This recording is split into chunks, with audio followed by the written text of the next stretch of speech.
नमस्कार, माझं नाव आदित्य गजानन तलमले. महारोगी सेवा समिती द्वारा संचालित आनंद निकेतन कृषी महाविद्यालय आनंद वरोरा, जिल्हा चंद्रपूर इथला मी विद्यार्थी. तर यावर्षी झालेल्या MCAR PGCET मध्ये माझा 14th रँक आलेला आहे आणि माझा स्कोर 152 आउट ऑफ 200 आहे. तर मी आज तुमच्यासोबत माझी MCAR प्रिपरेशन स्ट्रॅटेजी शेअर करणार आहे. तर आपण खूप विषयावर बोलू. तर त्यापैकी पहिला विषय म्हणजे बुक्स अँड मटेरियल्स. तर मी 5 बुक्स यूज केल्या होत्या.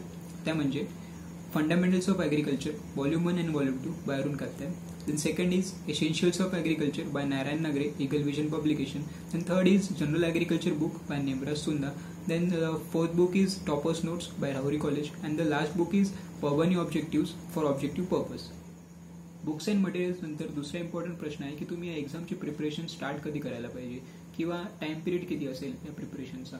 तर माझ्या मते 4 to 5 months are sufficient for preparation of this exam. जर तुम्ही 4th इयरमध्ये असाल तर तुम्ही या एक्झामची प्रिपरेशन ऑक्टोबर किंवा नोव्हेंबरपासून स्टार्ट करू शकता किंवा मार्चमध्ये एक्झाम असते तर तुम्हाला 4 to 5 months मिळू शकतात. मी माझी प्रिपरेशन नोव्हेंबरमध्ये सुरू केली होती आणि मार्चपर्यंत ती केली होती.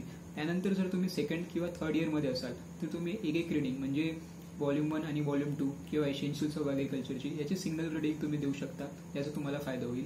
आणि सोबतच तुम्ही जे तुमचे जे कोर्सेस सुरू आहे, क्लासेस सुरू आहे त्याचे कन्सेप्टवर लक्ष द्या, त्याच्यावर लक्ष द्या आणि ते तुम्हाला नंतर प्रिपरेशनमध्ये मदत करेल. तर यानंतर या एक्झामची प्रिपरेशन करायची कशी. So before studying for an exam you should study that exam. म्हणजे तुम्हाला त्या एक्झामबद्दल माहीत असणं खूप आवश्यक आहे आणि त्यासाठी 2 गोष्टी इम्पॉर्टंट आहेत. एक आहे सिलेबस आणि एक आहे previous year question paper. Syllabus तर आपल्याला माहितच आहे, जे आपण 8 सेम शिकत आलेलो आहोत ते या गोष्टीचा किंवा या एक्झामचा सिलेबस आहे. पण प्रिव्हियस इयर क्वेश्चन पेपर जे आहे ते पण एक खूप इम्पॉर्टंट रोल प्ले करतात या एक्झाममध्ये आणि खूप सारे स्टुडंट्स किंवा खूप सारे ॲस्पायरंट्स या गोष्टीला मिस करतात. जर तुम्ही previous year question paper tally केले तर तुम्हाला 2 गोष्टी माहीत होतात. एक म्हणजे या एक्झामचा पॅटर्न, म्हणजे MCAR तुम्हाला कशा प्रकारे प्रश्न विचारते आणि दुसरं म्हणजे MCAR कोणत्या सब्जेक्ट्सपासून जास्त प्रश्न विचारतो आणि कोणत्या सब्जेक्ट्सवर MCAR जास्त भर देतो. तर यासाठी ही previous year question paper tally करणं इम्पॉर्टंट आहे. तर previous year question paper tally केल्यानंतर तुम्ही एक प्लॅन तयार करा. म्हणजे ज्या महिन्यापासून तुम्ही प्रिपरेशन स्टार्ट करताय तर मार्च महिन्यापर्यंत एक प्लॅन असू द्या. म्हणजे तुम्ही कोणत्या टाइम पिरियडमध्ये कोणते कोणते बुक्स कधी बसणार आहे एक प्लॅन तुम्ही तयार करा. तर माझ्या प्लॅननुसार म्हणजे मी 4 months ठेवले होते तर त्या प्लॅननुसार मी नोव्हेंबर टू डिसेंबर या मंथमध्ये Volume 1 आणि Volume 2 हे कव्हर केलं. त्यानंतर डिसेंबर टू जानेवारी या टाइम पिरियडमध्ये मी एसेन्शियल्स ऑफ ॲग्रिकल्चर आणि नेमराज सुंदा या 2 बुक्स कव्हर करण्याचं ठरवलं होतं. त्यानंतर जानेवारी टू मिड जानेवारीपर्यंत मी टॉपर्स नोट्स वाचायला ठरवलं होतं आणि त्यानंतर जो 1 monthचा पिरियड आहे मिड जानेवारी टू मिड फेब तेव्हा मी रिव्हिजन करण्याचं ठरवलं. आणि त्यानंतर जो पिरियड आहे जो 1 month किंवा 1.5 monthचा पिरियड आहे त्यामध्ये मी ऑब्जेक्टिव्ह सॉल्व्ह केले आणि टेस्ट सिरीज दिले. तर अशा प्रकारे तुमचा एक प्लॅन तयार करा म्हणजे तुम्हाला माहिती असेल की आपल्याला कधी आणि काय वाचायचं आहे. आणि त्यासोबत तुम्ही डेली टार्गेट्स पण सेट करू शकता. म्हणजे मला आज एवढा पोर्शन वाचायचा आहे किंवा आज मला एवढे चॅप्टर्स कव्हर करायचे. त्यानंतर आपण येऊया सब्जेक्ट मॅनेजमेंटकडे. तर माझ्या एक्सपिरियन्सनुसार मी या सब्जेक्ट्सला 3 कॅटेगरीमध्ये डिवाइड केलं आहे, मेजर, सब मेजर आणि मायनर. तर मेजर सब्जेक्टमध्ये जे आहेत ते ॲग्रो, सॉईल आणि बॉटनी म्हणजे या सब्जेक्ट्समधून जास्त क्वेश्चन्स येतात एक्झाममध्ये. आणि त्यानंतर सब मेजरमध्ये पॅथॉलॉजी, एंटोमॉलॉजी आणि हॉर्टिकल्चर. आणि मायनरमध्ये जे उरलेले सब्जेक्ट्स आहेत जसे extension, econ, stat, computer, ESDS ते येतात. तर आपण बघूया की या सब्जेक्ट्सला आपण अप्रोच कसं करू शकतो आणि मी कसं अप्रोच केलं ते मला सांगतो.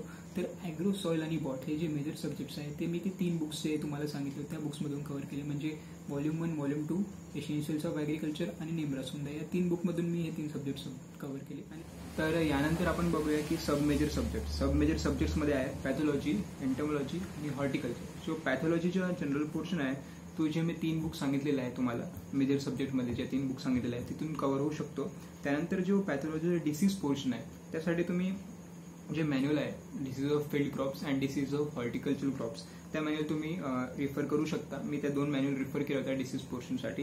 त्यानंतर एंटोमॉलॉजीमध्ये पण सेम एंटोमॉलॉजी जो जनरल पोर्शन आहे तो नेमराज सुंदाचं जे बुक आहे तिथे प्रॉपरली कव्हर झालेला आहे.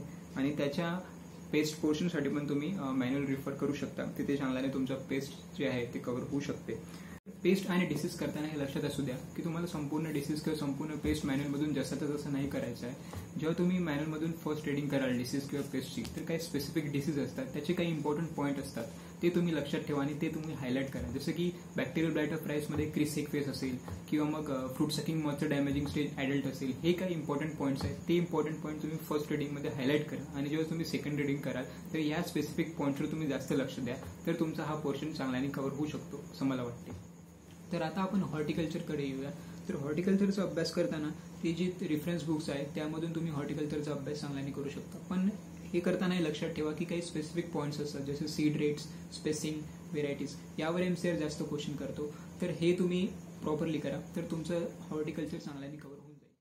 व्हेरायटीज कव्हर करताना हे लक्षात असू द्या, म्हणजे हॉर्टिकल्चर क्रॉप्सच्या व्हेरायटी असो किंवा फील्ड क्रॉप्सच्या व्हेरायटी असो, ती रेफरन्स बुक्समध्ये ज्या व्हेरायटीज दिल्या आहेत त्या व्हेरायटी करण्यापेक्षा महाराष्ट्रात डेव्हलप झालेल्या व्हेरायटी तुम्ही करा. म्हणजे आपल्या चारही युनिव्हर्सिटीने ज्या व्हेरायटीज डेव्हलप केलेल्या आहेत त्या व्हेरायटी करा. जर तुम्ही MCRचा previous year question paper analysis कराल तर जो MCR आहे ते महाराष्ट्रातल्या बाहेरच्या व्हेरायटीज मोस्टली विचारत नाही. म्हणजे अर्काच्या व्हेरायटी असो किंवा पूसाच्या व्हेरायटी असो त्या मोस्टली MCR विचारत नाही. पण आपल्या जे 4 युनिव्हर्सिटीने डेव्हलप केलेल्या व्हेरायटी आहे त्या MCR विचारतो. त्यासाठी मी काय केलंय तुम्हाला सांगतो. मी 4 युनिव्हर्सिटीच्या वेबसाईटवर गेलो, तिथून मी PDF डाउनलोड केले आणि त्यानंतर मी एक टेबल बनवला. म्हणजे फील्ड क्रॉप्स आणि हॉर्टिकल्चर क्रॉप्सचा एक कंबाईंड टेबल तयार केला. तसाच टेबल तुम्ही तयार करू शकता आणि त्या टेबलला तुम्ही रिवाइज करा. डेली, वीकली किंवा 2 ते 3 दिवसाच्या अंतराने तुम्ही टेबल रिवाइज करा. अशा प्रकारे तुमचे व्हेरायटीज जे आहे ते कव्हर होऊ शकतात. नंतर आपण बघूया की मायनर सब्जेक्ट्सला कसं अप्रोच करायचं. तर मायनर सब्जेक्ट्स आपण मी जे रेफरन्स बुक सांगितलेलं आहे त्या रेफरन्स बुकमध्ये मायनर सब्जेक्ट्स प्रॉपरली कव्हर होतं. पण एक इम्पॉर्टंट रेफरन्स बुक आहे ती म्हणजे टॉपर्स नोट्स, जे राहुरी कॉलेजचं आहे. त्या बुकमध्ये मायनर सब्जेक्ट चांगल्याने एक्सप्लेन केलेलं आहे, तर तुम्ही त्याच्यातून ते कव्हर करू शकता.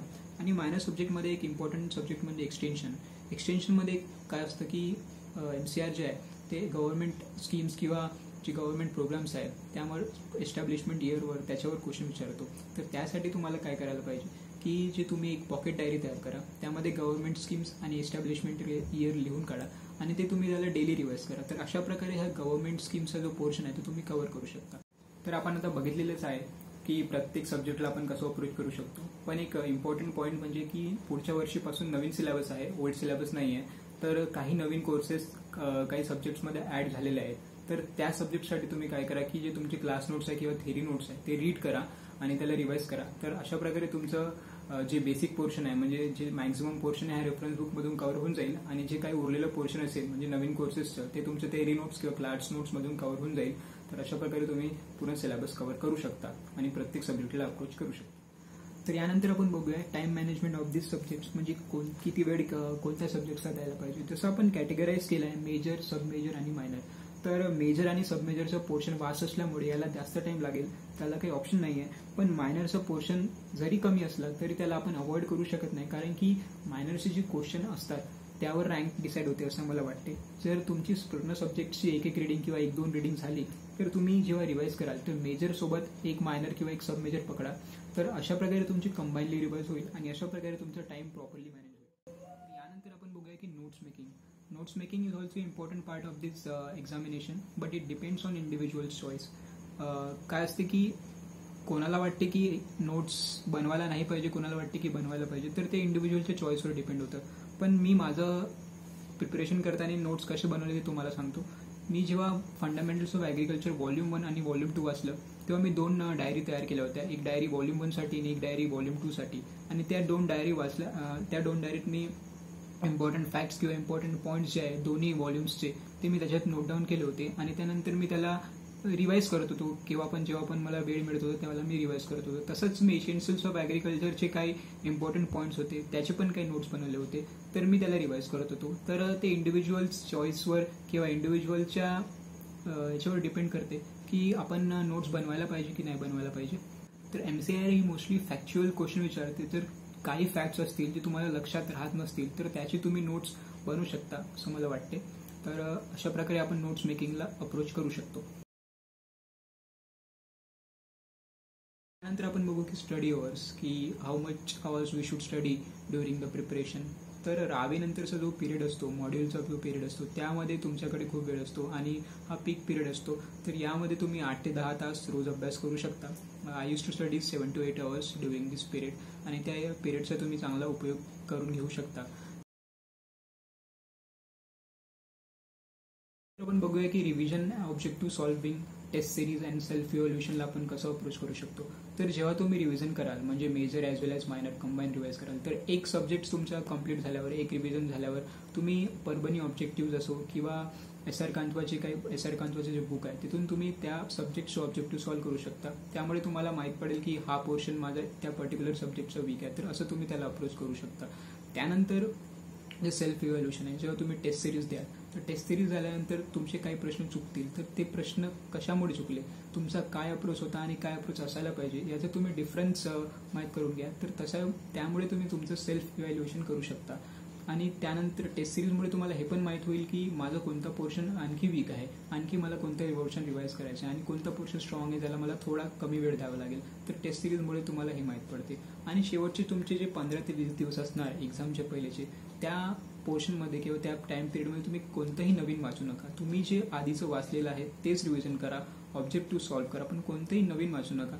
कारण की त्या पिरियडमध्ये तुम्हाला नवीन नाही तर जे आधीचं वाचलं आहे त्यावर जास्त फोकस करायला पाहिजे. यानंतर आपण बघूया की question solving, time management, stress management during the exam. तर क्वेश्चन सॉल्विंगची जी मी मेथड यूज केली ती अशी होती की मी आधी जे क्वेश्चन्स मला शुअर होते की ज्याचं मला परफेक्ट आन्सर माहीत होतं ते क्वेश्चन्स मी सॉल्व्ह करायचो आणि नंतर मी टॅली करायचो की माझे किती मार्क्स, किती स्कोअर येत आहेत आणि त्यानंतर मी नंतरच्या क्वेश्चन्सला अप्रोच करायचो. जे क्वेश्चन्स असतात ज्या क्वेश्चनमध्ये आपल्याला वाटते की 2 आन्सर्स आहे याचे, म्हणजे हे पण राहू शकते किंवा हे पण राहू शकते, तर या क्वेश्चन्सला आपण अप्रोच करताना यावर थोडा वेळ दिल्यानंतर आणि ऑप्शन्सला एलिमिनेट केल्यानंतर आपण हे क्वेश्चन सॉल्व्ह करू. त्यानंतर टाइम मॅनेजमेंट हा खूप मोठा इश्यू नाही आहे एक्झाममध्ये, कारण की फॅक्च्युअल क्वेश्चन एमसीआर विचारत असल्यामुळे तेवढा टाइम आपला वेस्ट होत नाही. पण तुम्हाला जर एक क्वेश्चन येत नसेल तर त्या क्वेश्चनवर तुम्ही जास्त टाइम वेस्ट नको करा, तर त्याला स्किप करून तुम्ही नेक्स्ट क्वेश्चनवर जाऊ शकता आणि तुमचा टाइम त्याच्यामुळे वाचू शकतो. तर आपण आता स्ट्रेस मॅनेजमेंटबद्दल बोलूया. आपण जेव्हा एक्झाम्समध्ये मिस्टेक्स करतो तेव्हाच आपल्याला स्ट्रेस येते. तर हे मिस्टेक्स जे आहे ह्या मिस्टेक्स अवॉइड करण्यासाठी जेव्हा तुम्ही टेस्ट सिरीज द्याल तेव्हाच तुम्ही तुमच्या मिस्टेक्स आयडेंटिफाय करा. म्हणजे तुम्ही कोणत्या मिस्टेक करताय, किंवा बबलिंग मिस्टेक करताय किंवा की ऑप्शन्स नाही बघत आहे, ह्या मिस्टेक्स तुम्ही तेव्हाच आयडेंटिफाय करा आणि त्याच्यावर वर्क करा, जेणेकरून तुम्हाला एक्झाममध्ये प्रॉब्लेम होणार नाही. आणि जर तुम्हाला वाटत असेल की पेपर हार्ड आहे पण तरी पण तुम्हाला काम आणि कंपोज राहावं लागेल, जे तुम्हाला क्वेश्चन्स आधी येत आहे ते तुम्ही चांगल्याने सॉल्व्ह करा. त्यानंतर जे क्वेश्चन हार्ड आहे त्याच्यावर विचार करा आणि अशा प्रकारे तुम्ही without stress you can approach this exam. तर शेवटी मी माझ्या 3 मिस्टेक्स सांगतो ज्या मी माझ्या प्रिपरेशनमध्ये केल्या आणि तुम्ही ते अवॉइड करू शकता. तर मी एक पहिली मिस्टेक केली की माझं जे टाइम टेबल होतं ते मी प्रॉपरली फॉलो केलं नाही 1 ते 2 महिन्यानंतर, कारण की गॅदरिंग किंवा स्पोर्ट्सचा पिरियड आल्यानंतर तो माझा टाइम टेबल फॉलो झाला नाही आणि त्याच्यामुळे मला काय झालं की जे टॉपर्स नोट्स होते त्याच्या मेजर पोर्शन आहे तो मला स्किप करावा लागला. ही माझी एक मिस्टेक होती. त्यानंतर दुसरी मिस्टेक माझी अशी होती की मी सिक्वेन्स मला वाटते माझा प्रॉपर नव्हता. मी एसेन्शियल्स ऑफ ॲग्रिकल्चर नंतर नेमराज सुंदा पकडलं होतं. तर मला असं वाटलं, नंतर रिअलाईज झालं की नेमराज सुंदाच्या आधी टॉपर्स नोट्स वाचले असते तर मे बी जास्त फायदा झाला असता. तर असं माझ्या मते माझं सिक्वेन्स मग चुकलं होतं मला असं वाटते. त्यानंतर थर्ड मिस्टेक मी मोस्टली करत होतो एक्झाम्समध्ये की not seeing all the options. मी 4ही ऑप्शन्स न वाचता एक्साइटमेंटमध्ये पहिलं दुसरं जर वाटलं की हेच करेक्ट आहे तर मी ते आधी बबल करत होतो आणि शेवटी ऑल ऑफ दिस आहे हे मला नंतर माहीत पडत होतं जेव्हा मी इव्हॅल्युएशन करत होतो. तर तुम्ही हे मिस्टेक अवॉइड करू शकता. सो अशा प्रकारे तुम्ही MCR PGCETला अप्रोच करू शकता. मी माझी प्रिपरेशन स्ट्रॅटेजी तुमच्यासमोर शेअर केली. मी तुम्हाला हे पण सांगू इच्छितो की ही माझी प्रिपरेशन स्ट्रॅटेजी होती. प्रत्येकाची स्ट्रॅटेजी वेगळी असू शकते. तुम्ही माझ्या स्ट्रॅटेजीतले जर तुम्हाला काही पॉईंट्स आवडले असतील ते तुम्ही घेऊ शकता किंवा पूर्ण स्ट्रॅटेजी पण घेऊ शकता. पण तुमची जर वेगळी स्ट्रॅटेजी सेट असेल किंवा तुम्हाला वाटत असेल की माझी मी वेगळी स्ट्रॅटेजी तयार करतो तर तुम्ही ते फॉलो करायला पाहिजे असं मला वाटते. At last, I would like to thank this channel for giving me opportunity to share my experience with you all. Please like this video and share this video as much as you can so that it will reach maximum students. You can also join us on Telegram. Please subscribe to this channel and stay updated. Soon we are going to conduct test series on this channel. And if you have any questions or queries, you can also ask them in comment section. All the best for your next year examination. Dhanyavad.